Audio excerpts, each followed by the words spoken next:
Hello, my beautiful people. We completed approx 5 chapter. Today we are going to deal with the 6th chapter. अच्छा, welcome तो करना आप लोग को भूल ही गई. Welcome to my channel Live with Science.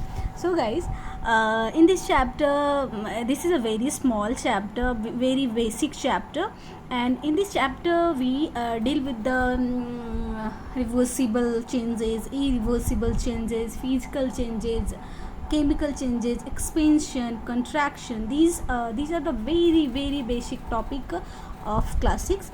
So let's get started. Firstly, we discuss about the reversible change. What are reversible changes? Changes that can be reversed by removing the action or changing the conditions. कहने का मतलब ये है कि ऐसा change जब वो reverse होकर के ऑटोमेटिक अपने कंडीशंस में आ जाए, उसको चेंज करे फिर भी वो उस कंडीशन में आ जाए, उसी को हम क्या बोलते हैं? रिवर्सिबल चेंजेस कहते हैं. रिवर्सिबल चेंजेस का एग्जांपल क्या है? जैसे सपोज करिए कि एक पेपर है, पेपर को फोल्ड करके हम उस पेपर से एरोप्लेन बना दें, फिर से उस पेपर को हम खोल करके फिर से पेपर बना देते हैं. तो this is a reversible changes. Like जैसे हम वाटर को फ्रीज़ में डाल देते हैं तो वाटर क्या बन जाता है? आइस बन जाता है. फिर वो उस आइस को हम फ्रीज़ के बाहर रख देते हैं तो वो वाटर बन जाता है. तो these are the examples of reversible changes. Like rolling of chapatis from dough. जैसे डो होता है, डो से हम चपातीज़ बनाते हैं, और ये मेरे साथ ज़्यादा होता है कि वो चपाती टेढ़ी मेढ़ी बन जाती है, मतलब इंडिया का पूरा नक्शा ही बन जाता है. तो I will change it into dough and then I will make it मतलब मैं फिर से उसे दोबारा से बनाती हूँ. Okay, next is irreversible changes. तो what are irreversible changes? Changes that can not be reversed even after bringing about changes in condition. मतलब कहने का मतलब कि ऐसा चेंज जो कि रिवर्स नहीं हो सके, मतलब उस स्टेट में वो नहीं आ सके, उस ऐसा चेंजेस जो रिवर्स नहीं हो सके even after bringing about changes. Condition change करने के बाद भी वो अपनी रिवर्स पोजीशन में नहीं आ सके, रिवर्स नहीं हो सके, उसे हम कहते हैं irreversible change. Like rusting of iron. जैसे सपोज करिए कि कोई भी एक आयरन का पीस है, उसमें अगर रस्ट लग जाता है तो you can change it. You can मतलब आप उसे फिर से एक कंप्लीट आयरन के फॉर्म में नहीं ला सकते हैं क्योंकि वो रस्ट हो चुका है. तो केमिकल चेंज जो भी होता है, these are also the example chemical change. तो केमिकल चेंज जो भी होते हैं वो इरिवर्सिबल होते हैं, बट फिजिकल चेंज जो भी होगा वो रिवर्सिबल होगा. इरिवर्सिबल में और है, जैसे कुकिंग ऑफ वेजिटेबल. कोई भी रॉ वेजिटेबल है, उसे हम कुक कर दिए तो क्या फिर हम चाह के भी उस वेजिटेबल को रॉ वेजिटेबल में कन्वर्ट कर सकते हैं? नेवर. तो दीज आर इरिवर्सिबल चेंजेस. जिसे हम बदल के उसी फॉर्म में नहीं ला सकते, वो इरिवर्सिबल. जिसे हम बदल के उसके फॉर्म में फिर से ला सकते हैं, that are reversible changes. Next is expansion and contraction. तो what is expansion? When the temperature increases the particle of substance expands. देखिए, एक्सपेंशन का बहुत अच्छा एग्जाम्पल है. जैसे हम दूध बॉयल करने के लिए रखते हैं, तो चाहे वो दूध थोड़ा सा हो या ज़्यादा हो, जब भी कंटेनर में रखते हैं और अगर हम फ्लेम को हाई कर देते हैं तो दूध क्या हो जाता है, मिल्क क्या हो जाता है, पूरा आउटर सरफेस पे आ जाता है, उस कंटेनर के आउटर सरफेस पे. तो जब हम टेम्परेचर देते हैं तो कोई भी सब्सटेंस क्या होता है, एक्सपेंड हो जाता है, और जब हम टेम्परेचर कम करते हैं तो वो कॉन्ट्रैक्ट हो जाता है. अब हम टेम्परेचर फिर से उसको क्या कर देंगे, फ्लेम को लो कर देंगे, वो फिर से वो मिल्क क्या हो जाएगा, अपनी पोजीशन में आ जाएगा. जितना मिल्क होगा उतना आ जाएगा. तो एक्सपेंशन क्या होता है? When the temperature increases the particles of the substance expanded. When the temperature decreases, the particle of substance contracts, called contraction. जब हम टेम्परेचर को डिक्रीज कर देते हैं तो जो पार्टिकल होता है सब्सटेंस का वो कॉन्ट्रैक्ट हो जाता है. जब टेम्परेचर इंक्रीज करते हैं, पार्टिकल हो क्या हो जाता है, सब्सटेंस का एक्सपैंड हो जाता है. अमाउंट ऑफ एक्सपेंशन और कंट्रैक्शन वेरीज करता है सॉलिड, लिक्विड और गैसेस पे. मतलब जो ऐसा ज़रूरी है कि कुछ सॉलिड हो सकते हैं, उसमें ज़्यादा एक्सपेंशन, कंट्रैक्शन एक्सपेंशन होता है, वो डिपेंड करता है स्टेट ऑफ मैटर पे, कि वो लिक्विड है कि सॉलिड है कि गैस है, कैसा उसमें एक्सपेंशन और कॉन्ट्रैक्शन हो रहा है। अब हम लोग देखते हैं these are physical changes that take place when a substance और material moves away from one state to another state. कुछ ऐसे चीज़ें हैं वो physical changes contraction takes place होता है जब सब्सटेंस एक स्टेट से दूसरे स्टेट में कन्वर्ट होते हैं, ठीक है। तो वो क्या होता है, फिजिकल चेंजेस होता है जब सब्सटेंस और मटेरियल मूव्स करता है वन स्टेट से अनदर स्टेट में। जैसे water is example as it occurs in solid, liquid और गैसेस। वाटर क्या है, वाटर एग्जाम्पल है as it occur in solid, liquid. Water क्या है, वाटर एक ऐसा सब्सटेंस है जो सॉलिड के फॉर्म में भी रहता है, लिक्विड में भी रहता है और गैसेस में भी रहता है। सॉलिड में कैसे है, जब वाटर आइस के फॉर्म में है तो it is in solid form. जब वाटर वाटर के फॉर्म में है तो then it is in liquid form. Water जब वेपर के फॉर्म में हो जाता है, वाटर वेपर में हो जाता है, then it is in gas form. तो वाटर एक ऐसा सब्सटेंस है जो तीनों फॉर्म में होता है, तीनों स्टेट्स ऑफ मैटर वाटर के होते हैं, सॉलिड, लिक्विड एंड गैसेस।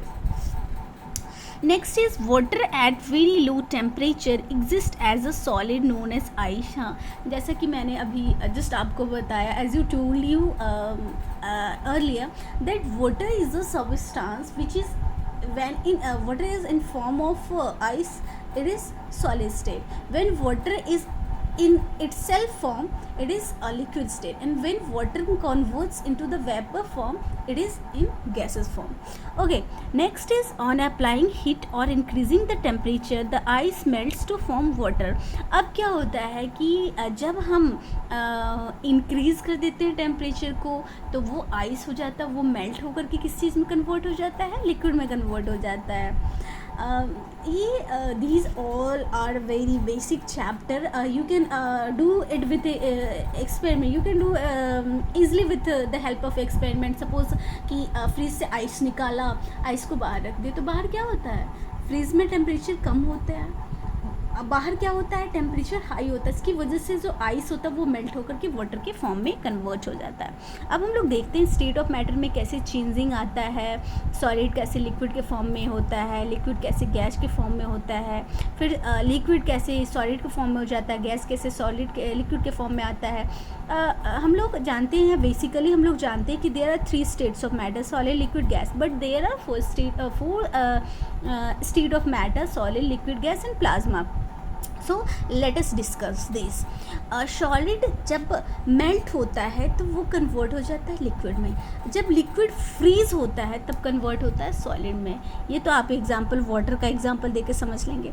अब लिक्विड को जब हम वेपोराइजेशन करते हैं तो वो गैस में कन्वर्ट हो जाता है, जब गैस को कंडेंस करते हैं तो वो लिक्विड के फॉर्म में हो जाता है, जब गैस को आयोनाइज करते हैं तो प्लाज्मा बन जाता है, और डी आयोनाइज करते हैं तो वो गैस बन जाता है। ये बहुत इंपॉर्टेंट मैप है, मतलब एक तरह से माइंड मैप आप कह लो, इसको माइंड में रखना बहुत ज़रूरी है, बिकॉज यहाँ से बहुत सारे क्वेश्चन हैं आपके क्लास 6 के लिए बन सकते हैं।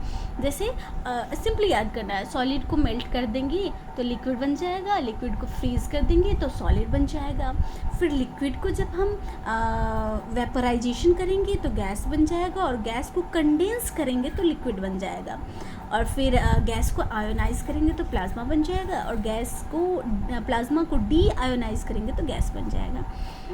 सब्सटेंस के पास यूजली सब्सटेंस 2 टाइप के चेंजेस अंडरगो जाता है, 2 टाइप के चेंजेस में, एक होता है फिजिकल चेंज और दूसरा होता है केमिकल चेंज। तो हम लोग अब फिजिकल चेंज के बारे में देखेंगे। फिजिकल चेंज क्या होता है? Physical change is the change not in the chemical identity but the physical form of a substance. ये ऐसा है फिजिकल चेंज जो केमिकल आइडेंटिटी में कोई भी चेंजिंग नहीं होती है, एक फिजिकल सब्सटेंस के फिजिकल फॉर्म में चेंज होता है। जब कोई भी सब्सटेंस एक फिजिकल चेंज में जाता है तो कोई भी नया सब्सटेंस नहीं फॉर्म होता है, जैसे boiling of water, melting of ice. Reversible change है, जबकि change in height irreversible change है। देखिए यहाँ पे एक बहुत इंपॉर्टेंट चीज़ है, मैं आपको फिजिकल चेंज ऐसे समझाती हूँ। फिजिकल चेंज में क्या होता है, कोई भी नया सब्सटेंस फॉर्म नहीं होता। नया सब्सटेंस क्यों नहीं फॉर्म होता? Because there is no chemical reaction. Whenever there is chemical reaction there is formation of new substances. Clear? तो फिजिकल चेंजेस में क्या होता है, कोई भी नया सब्सटेंस ही नहीं बनता है, इसलिए कोई भी केमिकल चेंजिंग नहीं होता है, फिजिकल चेंज होता है। हाँ, तो आपको अब एग्जांपल बताती हूँ फिजिकल चेंज का। तो फिजिकल चेंज का एग्जांपल सबसे पहला है बॉइलिंग ऑफ वाटर। जैसे वाटर को बॉईल कर दिए, फिर छोड़ देंगे तो वाटर क्या हो जाएगा, वाटर के फॉर्म में आ जाएगा। Melting of ice, ice melt होकर फिर से वाटर के फॉर्म में आ जाता है। तो ये सब ऐसे फिजिकल चेंज है जो रिवर्सिबल होते हैं। लेकिन एक ऐसा फिजिकल चेंज है जो इरिवर्सिबल होता है, that is change in height. जब जैसे हमारा हाइट बढ़ा, तो हाइट बढ़ा तो वो क्या है, एक एग्जाम्पल है फिजिकल चेंज का। क्योंकि न्यू सब्सटेंस का फॉर्मेशन तो नहीं हो रहा है, ऐसा तो नहीं हो रहा है कि आप बढ़ करके ह्यूमन बींग से कुछ और ही दिखने लग जाओ। नहीं, हम ह्यूमन बींग ही दिखते हैं जब हमारी हाइट बढ़ती है तो। और ये एक इरिवर्सिबल चेंज है, बिकॉज ये रिवर्स नहीं होता है। ऐसा होता है कि बड़े हो गए फिर छोटे हो जाए, नहीं होता है। तो ये एक इरिवर्सिबल चेंज है। अब एक लास्ट टॉपिक है इस चैप्टर का, केमिकल चेंज है। केमिकल चेंज अब है कि केमिकल चेंज किसे कहा जाता है, जब कभी भी ये रिप्रेजेंट करता है केमिकल आइडेंटिटी ऑफ सब्सटेंस को, के चेंज को represent, change in chemical identity of substance. और जब भी केमिकल चेंज होगा तो फॉर्मेशन होगा न्यू थिंग्स का। ये इरिवर्सिबल चेंजेज है because the original substance gets converted into new substance and can't be bought back. कहने का मतलब है इरिवर्सिबल चेंज इसलिए क्योंकि इसमें जो ओरिजिनल सब्सटेंस होते हैं वो कन्वर्ट हो जाते हैं न्यू सब्सटेंस में और कांट बी बॉट बैक, और वापस नहीं लाया जा सकते उस स्टेट में। तो these are the chemical change. Some of the example are cooking of rice, burning of match stick.